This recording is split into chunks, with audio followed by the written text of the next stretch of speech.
All right, race fans, we've been out for a while. Had some issues at the house. Burst water main, water heater. It happens, right?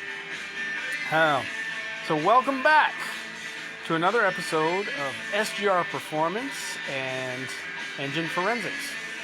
So to recap, we've been going through a forensic teardown on a little Pontiac 301 that a customer brought in.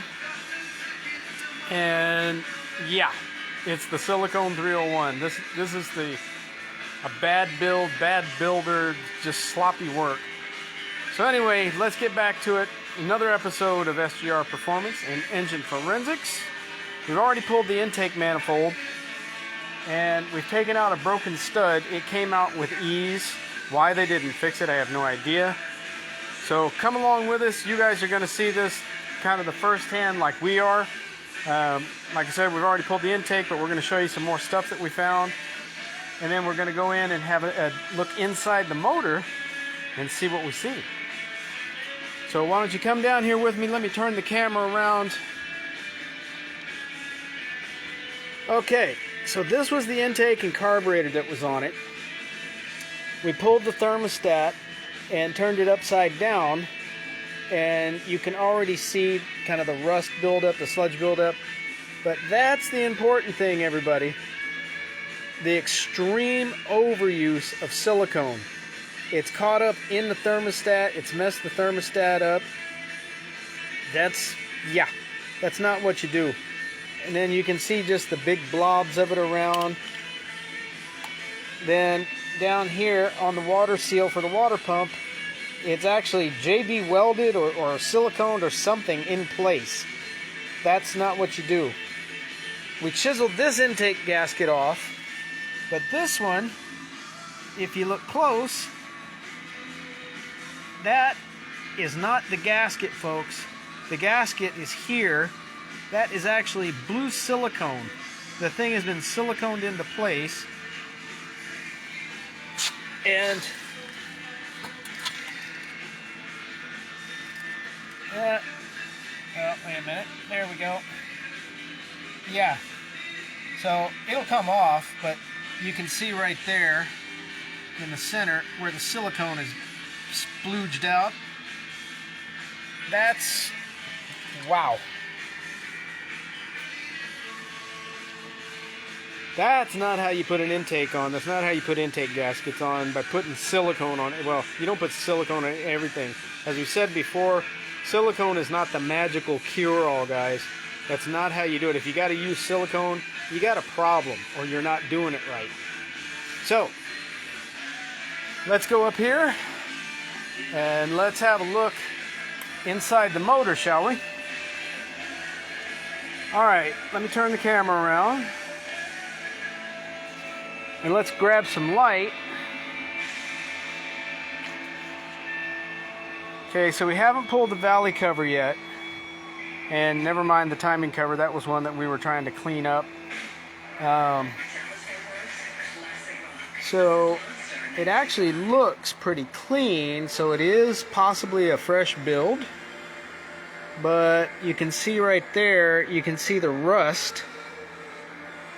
Well, if the camera will cooperate, you can see the rust in the port. That's highly possible coming from the coolant passage here. They didn't have the intake torqued down correctly. They didn't have it sealed. The broken stud was back here that we took out. And then, have no idea what that is. That's a giant blob of silicone. Wow. And then if you look close, everybody, right back here at the back of the valley pan, you see how it's bowed out? That gives a strong indication that the valley pan's been over torqued. And you can kind of see up here, it's been over torqued. Wait a minute, something just caught my eye. Well, there's part of your knocking. There's something stuck down in there. Let's see if we can fish that thing out and see what it is.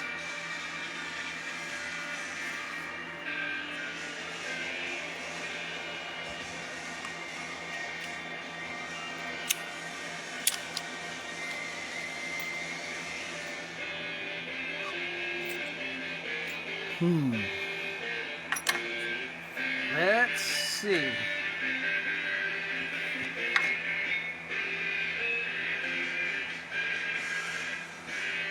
Well, we'll have to try to fish that out, everybody, and see what it is, but you can see that down inside the cylinder head. That could interfere with the valve train, interfere with the push rod. As the engine's running, that's no doubt going to cause a rattle. And wow, that big old blob of silicone, that's just insane. Okay, so let's grab something here and let's buzz off the valley cover and let's see what it looks like inside.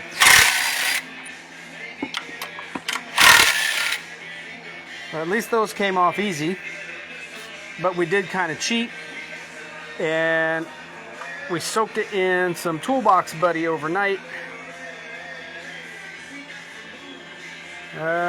Maybe some oil sludge. Doesn't appear to be silicone, so that's good news. That's encouraging.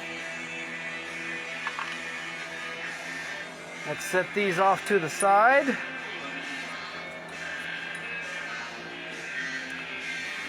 All right. Let me get something to kind of pry with here, and let's see the tell-all. Because like I said, you guys are going to see this for the first time just like we are. So we're going to be able to tell who, what, where, when, what's going on. Kind of an indicator. Let me scrape a little bit of this crud off. I don't want it going down inside the engine, even though it does need to be torn down. But we can still try to keep it kind of clean, right? Alright, there's one side.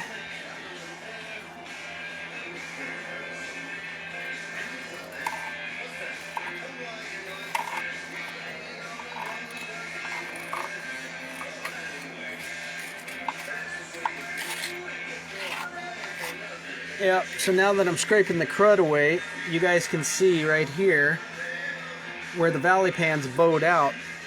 That comes from over torquing the bolts, guys. You don't want to do that, because then you'll have all kinds of oil leak problems, and then you're going to be putting silicone everywhere, kind of like whoever built this one did, because you can't get stuff to seal up.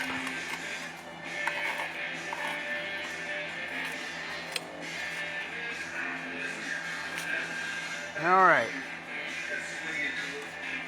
Note to self, get some kind of a bipod or something to help out with this.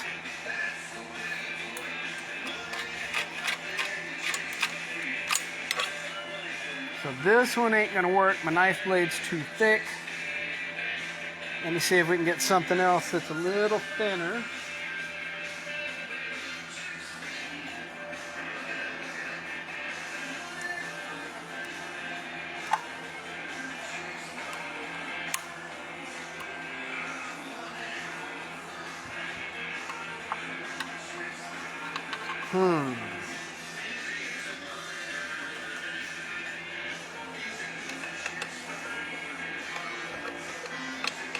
See if we can get something to pry it up.